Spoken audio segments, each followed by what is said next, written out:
Hi there, welcome to Premium Builds, I'm John. In this video we're going to take a look at the MSI Z690 Carbon WiFi. The MSI Carbon is part of the higher end MSI MPG Professional Gamer range. This $400 motherboard is available in DDR5 specification only and capitalises on some of the strengths of the Z690 chipset. We've been using this board in our assessment of both the i7-12700K and our DDR5 RAM kit, so we've had a good opportunity to play with the settings and features of this board, try and get to know it a little bit better and understand it so that we can make our recommendations to you about whether it's a board worth buying. It was provided to us by Intel, however they've had no editorial control in this video and we're free to speak as we find about this motherboard. The MSI Carbon is a well-specified board without crossing over into the realms of the crazy. You'll find Z690 as a rule is very well specified with at least 4 M.2 slots, plenty of USB ports, 6 SATA ports, a number of PCIe slot options, and strong voltage delivery circuitry as well.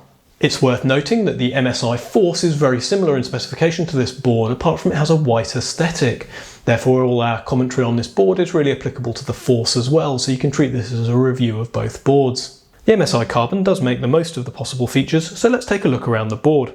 The VRM is 18 phases with 75 amp power stages. That's an incredibly overkill voltage regulation setup for this board, more than capable of overclocking either a i7-12700K or i9-12900K with power and headroom to spare. You can see we've got two 8-pin power connectors for the CPU, although the board does work with only one connected. Moving on, there's 5 M.2 slots for storage in total under these heatsinks here, and this top main heatsink is also double-sided, so a very high performance SSD is a good match for that slot. There's 3 full-length PCIe slots. The first slot is PCIe 5.0 x 16 and is obviously the main GPU slot, but it can be split down into two 8 lanes for the first and second slot if you do want to run 2 graphics cards. The bottom slot is PCIe 3 x 4 and runs via the chipset, but it's a good option for fitting something like a capture card or a high-speed Ethernet card. There are 6 SATA ports mounted here, although one of them is disabled if you place an M.2 into M.2 slot 4. However, that's no great hardship losing one SATA port when you've already got 5 M.2 drives connected.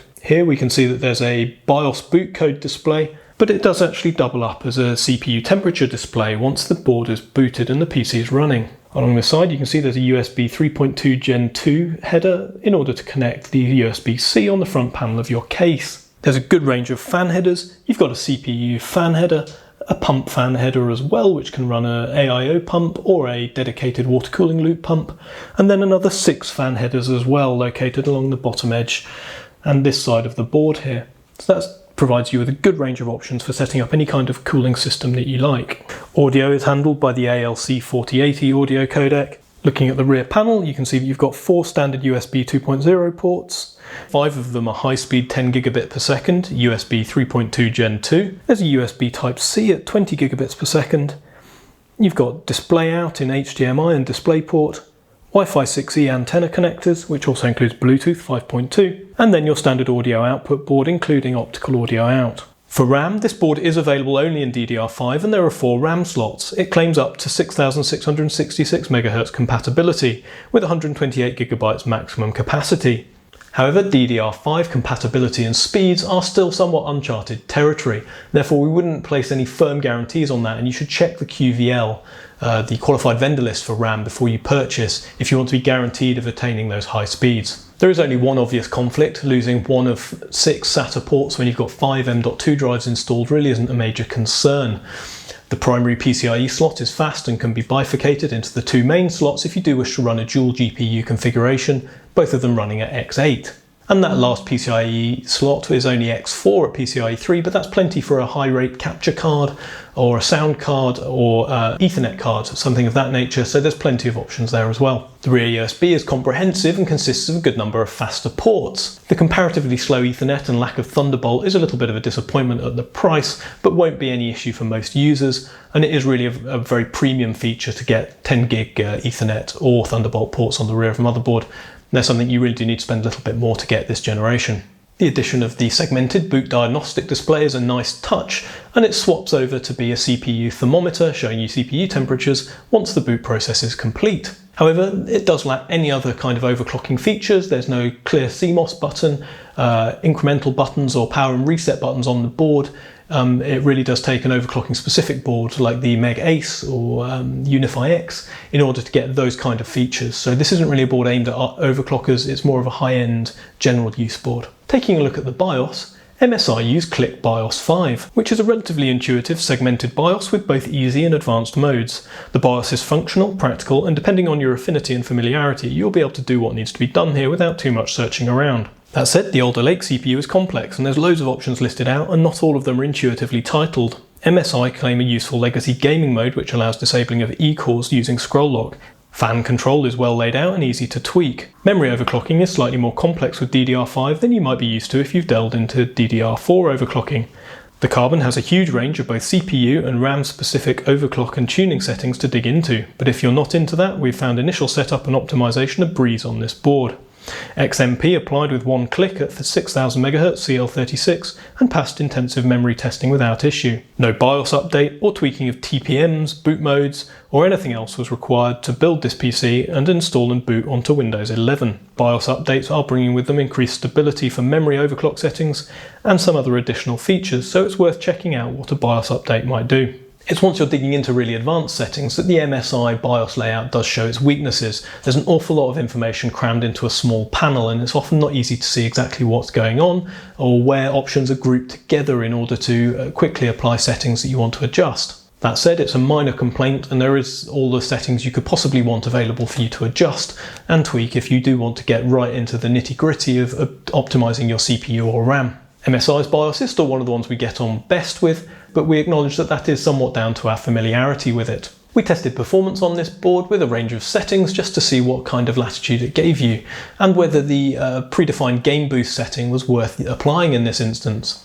First of all, this board adheres to Intel specifications for running an Alder Lake i7 CPU at least, with power maxing at 190 watts long term, and the motherboard producing very acceptable results, with the CPU hitting 4.7 GHz all-core clock, which is as expected, and producing very good results in Cinebench R23 with 23,000 points scored without any optimizations done whatsoever. Enabling Game Boost was slightly disappointing. It only lifted P-core clocks around 100 MHz and scored another 400 points in Cinebench R23. However, voltages and temperatures were both kept under good control, with a peak core voltage of 1.35 volts, which is nothing outrageous. Some of these one-click overclock settings on motherboards do have a reputation for blasting the CPU with quite a lot of voltage, which can be a bit scary, but we didn't observe that behaviour in this case.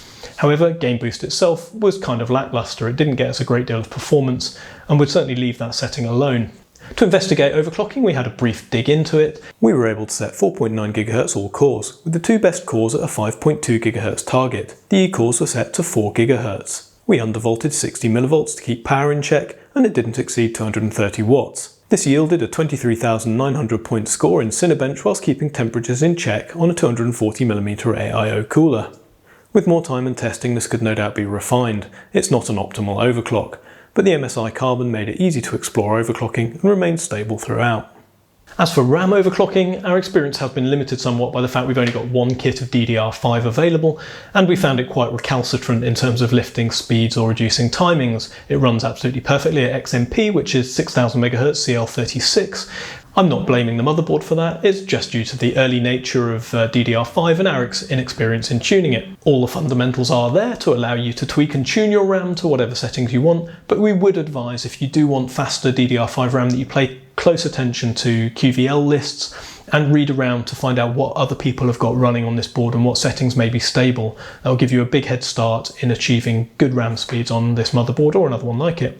Overall then, with that overkill VRM, very good performance as standard, and plenty of overclocking headroom as afforded by the motherboard settings and the Alder Lake platform, this is a good motherboard to optimise the running of an i7 or even an i9 CPU. You'll have no problems with either of them. However, as mentioned, the feature set isn't aimed at hardcore overclocking, and you'd probably want a more specialist board if that was your aim. This is a board that allows you to get the optimum out of the CPU, whilst remaining a very sensible board to use from day to day. If you're finding this review useful, please do just take a moment to click like and subscribe to our channel. It helps us out enormously, and it means we can continue to bring you content like this. So let's talk a little bit about value.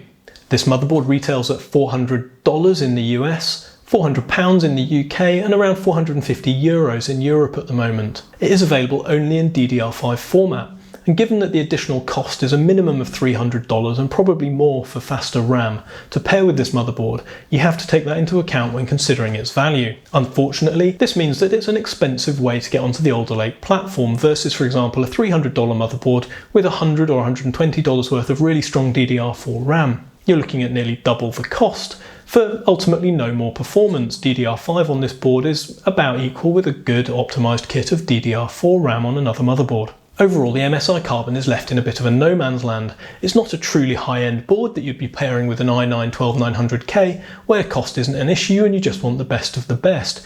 You'd be happy to buy DDR5 RAM in this case, but you'd probably go for a higher range motherboard than the Carbon. If cost is somewhat of a consideration for you and you're pairing this with an i7-12700K, then you're probably looking at a slightly cheaper motherboard like the MSI Gaming Edge Z690, which only has a very slightly reduced feature set from this, pairs very well with DDR4 RAM, looks fantastic still, but will save you likely at least $300 in overall build cost. So our advice here is pretty simple. If you're looking for value, grab something like the MSI Gaming Edge or one of the Gigabyte Aorus DDR4 options, pair it with an i7-12700K and some good DDR4 RAM, and you've got the fantastic basis for a gaming and all-round productivity PC. If you're going with a very showy cost-no-object i9 build, then there are probably motherboards higher up in the product stack that will catch the attention of your eye and your wallet a little bit more. The MSI Carbon sits amongst some other attractive full-featured DDR5 compatible motherboards, notably the Asus ROG Strix Z690F Wi-Fi, which has one fewer full-length PCIe slot and has one less M.2 slot with 4 total, and fewer high-speed USB 10GB/s ports on the rear, although it does have two USB-C 3.2 Gen 2x2 ports at the rear as well. It's got a strong 16-phase VRM. Overall, it's a good-looking board, but it's actually slightly worse specification than the MSI Carbon, and it tends to be a little more expensive. Meanwhile, Gigabyte offer the Aorus Ultra at around $380. This has 3 slightly awkwardly spaced full-length PCIe slots, a segmented bootcode display, and a very strong VRM specification. However, it's also DDR5 only, meaning that for most users, the DDR4 Aorus Elite or Aorus Pro are going to make more sense until DDR5 gets a big cut in price or increase in availability. Overall then, there's a lot to like about the MSI Z690 Carbon. It gets most things right and makes full use of the Z690 specification. It's not really the fault of the board specification or MSI that this motherboard simply doesn't make sense in the current climate. They probably couldn't have predicted the shortages or high pricing of DDR5 RAM at the outset, and it's that leaves this motherboard really with no home to go to. When you consider that DDR5 isn't outperforming DDR4 at the moment, it does mark boards like this out as being slightly ahead of their time. Intel's 12th generation is best paired with a slightly cheaper motherboard and DDR4 RAM for maximum value and actually maximum performance at the moment as well. Sadly, that makes otherwise very good boards like the MSI Carbon very hard to recommend. For the time being, and for an i7-12700K, we'd recommend pairing it with DDR4 RAM and one of the motherboards from just a tier lower than the MSI Carbon and getting the best value and performance out of the Alder Lake platform that way.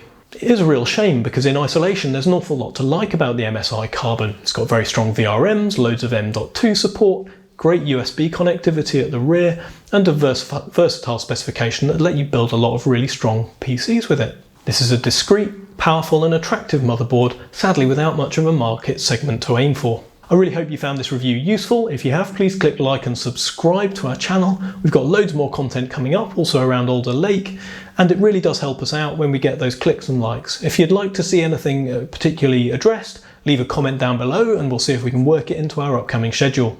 Also, please do check out premiumbuilds.com. We've got loads of advice, roundups and recommendations there to help you get the absolute most out of your Alder Lake PC.